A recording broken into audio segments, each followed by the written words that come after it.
Hello everyone! Ayan, so for today's video ay tara at samahan niyo po ako magluto nitong ating napakasarap na ulam.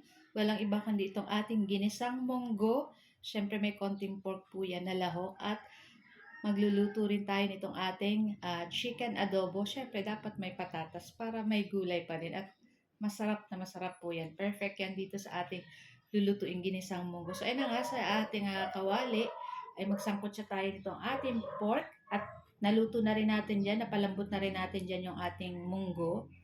So, mayroon tayo dyan konting mantika, nilagyan na natin yan. Tapos, igisa na natin dyan yung ating mga bawang at sibuyas. And then, halu-haluin lang po natin iyan. Siyempre, gagamit po tayo ng kamatis dyan. So, meron po tayong isang pirasong kamatis. At isabay na natin dyan paggisa. Ayan. Siyempre, halu-haluin po uli natin iyan. At maglagay na tayo ng konting pamintang durog, tapos asin para may lasa na po yung ating ginigisa dyan. Tapos yan, mix-mix lang uli.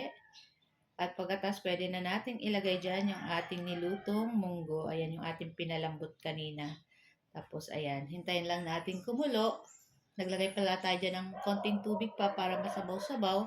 At pagkulo, ilagay na natin dyan yung ating kinuhang malunggay sa kapitbahay. Charot. Ayan.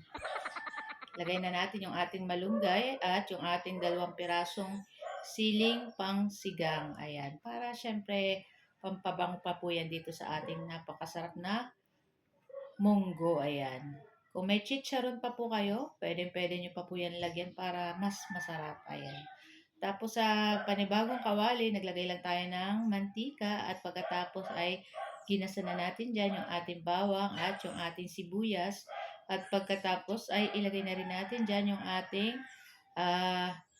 nilinisan kanina na manok. Ayan.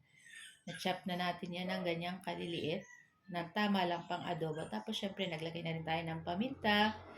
Naglalagay na rin tayo ng toyo or soy sauce at gagamit din po tayo dyan ng oyster sauce. Ayan. Para syempre pag magluluto tayo ay sarapan na lang natin. Diba?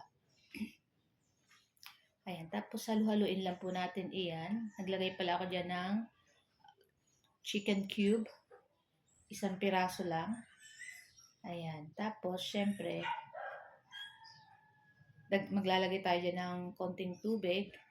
Kasi magtutubig pa naman po ang manok.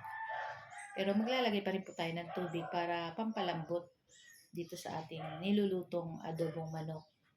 So, maglalagay po tayo dyan ng 1 tablespoon na sugar para syempre medyo manamis-namis. Kung gusto nyo lang po, kung ayaw nyo naman ay skip nyo na lang ang sugar. Tapos syempre naglagay na rin tayo ng suka at laurel. So, yung ating suka, mga dalawang kutsarang suka lang. Tapos syempre, lagay na rin natin yung patatas bago maluto yung ating manok para sabay na silang lumambot nitong ating chicken. At ayan na nga guys, at ready na rin itong ating chicken adobo at yung ating ginisang munggo. So guys, thank you for watching and sa next video. Ciao! Sarap!